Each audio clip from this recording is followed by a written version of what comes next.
Assalamualaikum warahmatullahi wabarakatuh. Salam sejahtera untuk kita semua. Selamat datang pada video pembelajaran kelompok 4 dengan judul Ide-ide kreatif pengembangan lembaga keuangan syariah dengan studi kasus pasar modal syariah, Sukuk, dan Indonesia Syariah Stock Index. Pertama-tama, kami ucapkan banyak terima kasih kepada dosen pembimbing kami, yaitu Bapak Sugeng Haryadi, atas semua ilmunya sehingga video pembelajaran kali ini dapat dilaksanakan dengan baik.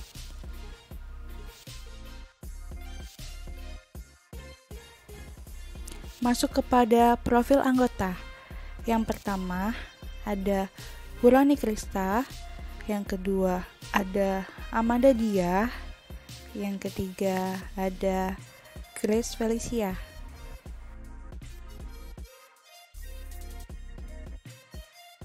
Anggota selanjutnya ada Yolanda Nur Ramadhani dan M. Jainal Arifin. Apa saja yang dibahas pada video pembelajaran kali ini? Yaitu apa dan bagaimana memecahkan permasalahan dan memberikan ide-ide kreatif menurut generasi milenial dan pengembangan bisnis lembaga keuangan syariah di Indonesia, serta keunggulan dan kelemahannya dengan studi kasus pasar modal syariah, Sukuk, dan Indonesia Syariah Stock Index. Masuk kepada pengertian. Lembaga keuangan syariah adalah lembaga keuangan yang mengeluarkan produk keuangan syariah yang mendapatkan izin operasional sebagai lembaga keuangan syariah. Sedangkan pasar modal syariah merupakan wadah bertemunya pembeli dan penjual terhadap berbagai efek. Keunggulan dan kelemahan. Keunggulan: 1. Terhindar dari riba. 2. Mengedepankan prinsip halal. 3. Minim risiko dan bebas penipuan. 4. Mengedepankan kegiatan sosial. 5. Terdapat kejelasan. 6. Tidak ada praktik gahar dan masyir. 7. Manajemen islami. 8. Adanya perundang-undangan. Kelemahan: 1. Risiko kehilangan modal. 2. Return tidak pasti. 3. Sulit menjual produk investasi. 4. Berkurangnya nilai real modal investasi. Berikut hal yang menjadi pokok pembahasan, yaitu 1. Sukuk, 2. Indonesia Syariah Stock Index atau ISSI. Selanjutnya, pengertian sukuk, tujuan dan keunggulan.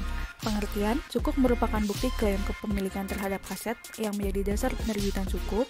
Tujuannya memperluas basis sumber pembiayaan anggaran negara (APBN), mendorong pertumbuhan dan pengembangan pasar keuangan syariah, dan lain-lain. Keunggulannya dapat dimiliki oleh investor retail dengan nominal yang ringan. 2. Bagi penerbit, sukuk berperan sebagai alternatif sumber pendanaan yang mengalami defisit. Syarat sukuk dan jenis sukuk. Syarat sukuk, sukuk yang diterbitkan harus memenuhi semua ketentuan syariah. 2. Likuiditas, yaitu sukuk harus dapat dipindah tangankan dari satu pihak ke pihak. 3. Tingkat imbalan yang kompetitif. Jenis sukuk. Sukuk terbagi menjadi dua jenis, yaitu sukuk yang diterbitkan oleh korporasi dan sukuk yang diterbitkan oleh negara atau yang lebih dikenal sebagai surat berharga negara (SBSN). Indonesia Syariah Stock Index, pengertian dan sejarah singkat. Pengertian: ISSI merupakan indeks saham yang mencerminkan keseluruhan saham syariah yang tercatat di Bursa Efek Indonesia.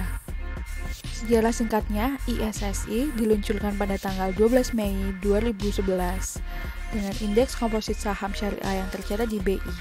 ISSI merupakan indikator dari kinerja pasar saham syariah Indonesia. Selanjutnya adalah pokok permasalahan. Lembaga keuangan syariah seringkali dinilai kurang inovatif, padahal banyak jalan untuk memperoleh ide kreatif dan menciptakan suatu inovasi. Bagaimana seharusnya generasi milenial berperan aktif dalam memberikan ide-ide kreatif untuk pengembangan lembaga keuangan syariah itu sendiri? Yaitu 1. Milenial pintar dalam menyikapi modernisasi. Tentunya, milenial tahu cara terbaik dalam menyesuaikan perbankan syariah dengan era sekarang. 2. Ekonomi Islam selalu mengalami pertumbuhan setiap tahunnya, sehingga milenial akan mudah berperan aktif dalam melakukan banyak hal. 3. Tren gaya hidup halal terus bertambah seiring dengan berjalannya waktu. Milenial semakin sadar pentingnya peran hukum Islam dalam berbagai aktivitas ekonomi. 4. Ide-ide kreatif dan penuh harapan dari generasi milenial.